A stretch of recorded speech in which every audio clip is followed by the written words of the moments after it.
For any Xbox or PlayStation codes or anything gaming related, check out g2a.com, and if you need any Ultimate Team coins, then head over to FIFA. The code CHES will get you a discount on both sites, and all links are down below. Hey guys, how's it going? Chez back again, and welcome to episode number 33 of the Atletico Madrid Career Mode series here on FIFA 15. We start with the game in the Champions League against Zenit St. Petersburg at home. We haven't got a single point so far in our opening two games, thanks to a last-minute defeat against Ajax and a goal bonanza against Borussia Mönchengladbach, in which unfortunately we lost 4-3. So there's still plenty of time to turn it around, and I still have faith that we will get out of this group, but we need to start picking up points sooner rather than later. Starting with Raul Garcia up top. Of course, unfortunately Higuain is out injured for 8 weeks thanks to a torn quadricep that he picked up playing for Argentina, which isn't exactly the best of timing, to be completely honest, considering we need to start picking up some wins in the league as well as in Europe as well. And Soldado was a little bit tired after the last game in the previous episode, and we really struggled in the last episode. It wasn't the best of games for us, or best of 3 games for us. We just didn't have the luck go our way. We could not get the ball past either the goalkeeper or the woodwork in many of the games, and unfortunately came out with a couple of draws where we really deserved wins. But we had to rely on a good save from the goalkeeper there on our side of things to stop them from taking a 1-0 lead early on. And they actually had the better of the opening few minutes here. Javi Garcia, as you can see, breaking down the right-hand side. Not got a lot of pace. It gets a good pass into Shatov, but fortunately for me, his finish is wayward past the far post, and we stay again at 0-0. So it's time for me to try and start growing into the game. Zenit passed the ball about very well indeed, actually kept the ball away from me in the opening few minutes. We did start to grow into the game, and Churchy's going to have a decent effort here. Really well placed towards the far bottom corner, but Lodejan is able to dive down to his right hand side and keep him out. And then it's Hulk, of course we know all about him from the Chelsea career mode, whips in that corner, but then it's another tame header this time from a Zenit player, and the ball is straight at the goalkeeper. So second half, we got the better of the opening few minutes, similar to the way Zenit did in the first half. Garcia with a great turn, and again Lodejan with a really tidy save down to his left hand side. Our shooting is really accurate and it's heading straight for the corners, but goalkeepers are just coming out with absolutely fantastic saves right now. They're in top form and our strikers just aren't, but Hulk here is going to absolutely smash that past the goalkeeper. Terrible goalkeeping, but decent finish from Hulk. But as you could see from the dodgy kind of animations, Hulk's the only one celebrating. The referee, all of the players and the fans are just stood still and not really moving, so it's clear that it was offside, and clearly so, as you can see there from the still from the replay. So unfortunately we ended that game 0-0, but that is our first point in the Champions League, so it's not all lost, and we've got 3 games left. If we win all of those, get 9 points, we'll clearly and easily be through to the next stage of that competition. So back to La Liga action. Osasuna are the side we're coming up against in the first game away from home. They're a team that came up from the league last year, from Segunda Liga last year. They've got a half decent side. You'll notice the name up top, Apostolos Velios. He used to play for Everton, of course. Not sure whether he's on loan at Osasuna, because he's not at Everton this year in real life. He's out at a different club, but I don't know whether that's a loan deal, whether it's permanent. So as always, you'll have to let me know in the comment section down below. You guys have fantastic football knowledge, and I'm sure you know exactly the situation with Velios. I know there's a few Everton fans out there, so let me know, because I do like to keep up to date with everything as best I can, but sometimes there's just too many deals going on and you can't. But we're starting a decent side again against Osasuna here. Abdenor starting at centre-back alongside Diego Godin, and Godin gets turned here really nicely by Deleth Cuevas, but we actually get a decent saving from the goalkeeper and eventually clear our lines. So then it was our turn to start having a few chances of our own again.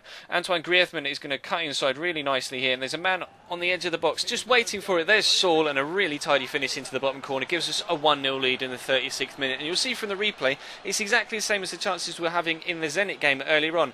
An extremely accurate finish. It's just this time the goalkeeper can't pull off a wonder save into the bottom corner. I don't know whether perhaps he was unsighted by the defender in front of him. You'll see from the replay, doesn't quite get the chance to see the ball until about there, where it's already on its way into the bottom corner and he can't quite get across to it.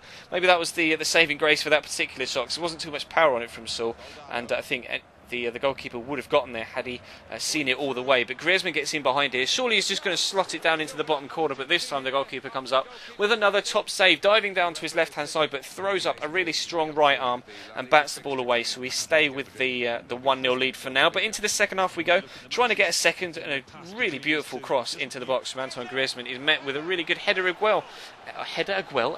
well from Roberto Soldado. He's on form right now. Soldado having to step up, of course, course, into the first team more often than not, considering Higuain's injury, and they scored a few goals for us in the recent couple of games. But we're 2-0 up here, but they're going to have a couple of chances here, actually. It's going to be a bit of a mess in the box. So many men about, and we've conceded penalties recently with, just mistiming a challenge at the wrong time. Eventually their shot is going to go wide and we get a let off, but the ball just pinging about in the box. There's no control for either side there. It's almost Sunday league stuff with legs just flying everywhere. But Nekonan gets into the box again here, plays the ball into Torres. He's going to have a good shot. It's well saved by Begovic, and then for some reason it hits him on the thigh and flies away as he gets up.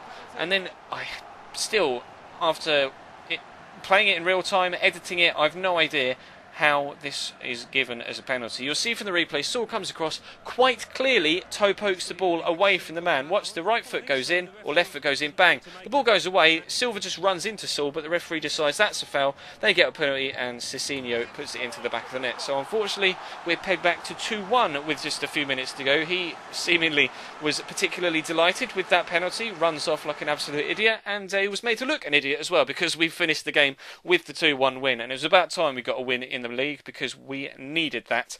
We're having a average start to the season, shall we say. Not the best, but it's still only up from here, surely. We're heading into the third game of the episode now. Atleti against Celta Vigo at the Estadio Vicente Calderon, of course, and it's a difficult game actually. Celta have had the exact same start to the season as us. You'll see here 4 wins, 4 draws and 2 defeats. It's only the goal difference that's the same or different, but there's actually 3 teams above Celta, ourselves and 2 others, that have 4 wins, 4 draws, 2 defeats and plus 5 goal difference. 3 teams on exactly the same amount of points and exactly the same amount of goal difference. It is so tight in the league right now, it's ridiculous. But Soldado's back in the starting lineup again. Raul Garcia on the right hand side this time, giving Juan Cuadrado a bit of a rest. He's been really poor recently. He absolutely lit the league up last year when he came in January. But he's just been terrible for me so far this year. Really disappointed with how Juan Cuadrado's been playing. But Celta, we know, are a good side. They've given us a few problems in the past, but we were hoping that we were going to be able to get a decent win here to build on the back of that Osasuna one. Alessio Churchi's going to have the first chance of the game. Goalkeeper, a good save though, but Koke beats the defender to it. He's going to stand it up in the middle, and there's Roberto Soldado again with another very good header in just the 3rd minute. So much power on this header as well, and it's textbook. He always taught as a kid, head the ball down towards the ground. That's exactly what he does. Too much power on it as well for the goalkeeper to handle. Just watch how much effort he puts behind that. So much neck power in there.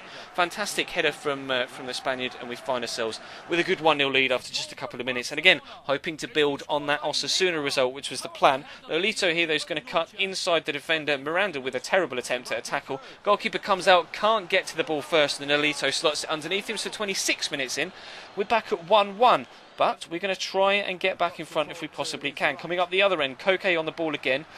That pass wasn't necessarily intended for Abdenor, but it found its way to him, and then Soldado is going to get on the end of this chance, gets around the outside the defender, and that again is a really powerful effort from Roberto into the bottom corner, giving us a fantastic 2-1 lead for this 2nd game in a row. I was really impressed actually the way Soldado stepped up. We said he scored a couple of goals for us recently, and these just add to that, and of course we really need him to because of Higuain's injury, and if he can continue that in the next few episodes, I'll be particularly delighted, to be completely honest. But we're still not done for the first half. The chances, or the ball is up their end, or up our end rather, their attacking end, but we're going up the other end on the counter-attack. Koke involved down the left-hand side. Nice turn inside to get past the defender. Feeds Soldado.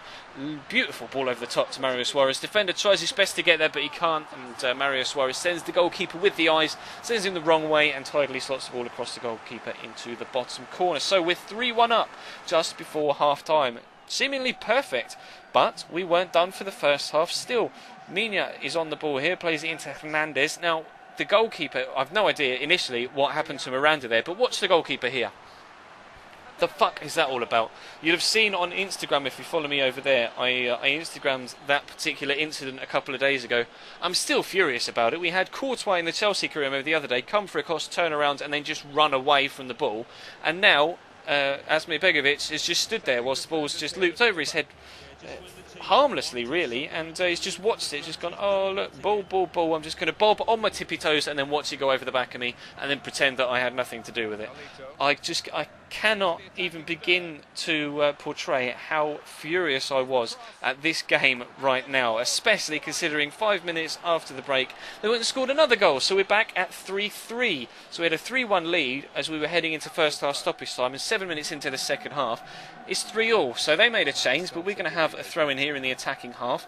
Raul Garcia plays it into Church. He gets around the first man really well. Good shot, but the goalkeeper's able to jump up and clutch it into his grasp, and then unfortunately we stay at 3-3. So I made some changes myself. Made 3. Lamela, Cuadrado and Saul coming on for Soldado, Garcia and Suarez. So we're hoping to add some extra legs in all areas of the pitch really to give us fresh impetus going forward. And Saul and Cuadrado were involved in this move, as you can see. Playing the ball into Koke, gets it to Churchy.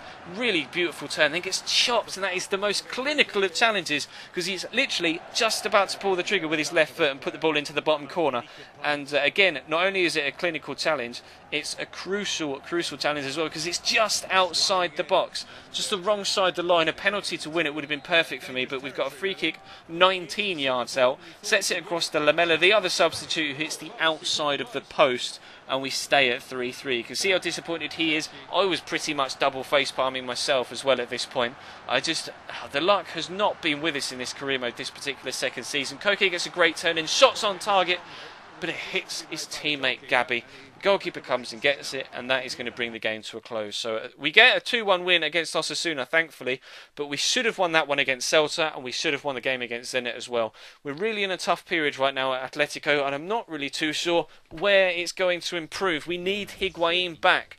We're clearly scoring enough goals, we're just conceding too many, but the goalkeepers as well are just amazing at one end. When I'm trying to attack, the goalkeepers make amazing saves, and then at the other end, Asmir Begovic just... I just can't. I'm so done with the goalkeepers on this game. But we are 5th in the league after 11 games, only lost twice, but we need to start turning those draws into wins. It's something that seems to be a trend for me this year on career mode. I draw a lot of games, but we've only conceded 5. No, we haven't. Our goal difference is 5. We've conceded 14. We've scored 19. We're on 17 points.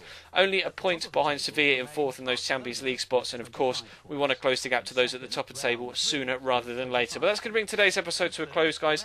Thank you very much for watching. Feel free to drop the video a like if you could be so kind. That'd be absolutely superb. Feel free to continue to crucify me for my inability to put chances away in the comment section. That too seems to be a trend with career mode this year. But anyway, I'll take it on the chin. I'll try my best to improve, and hopefully we can move up the table sooner rather than later. Of course, there'll be my player and another episode of this tomorrow night. So feel free to check your sub boxes for that.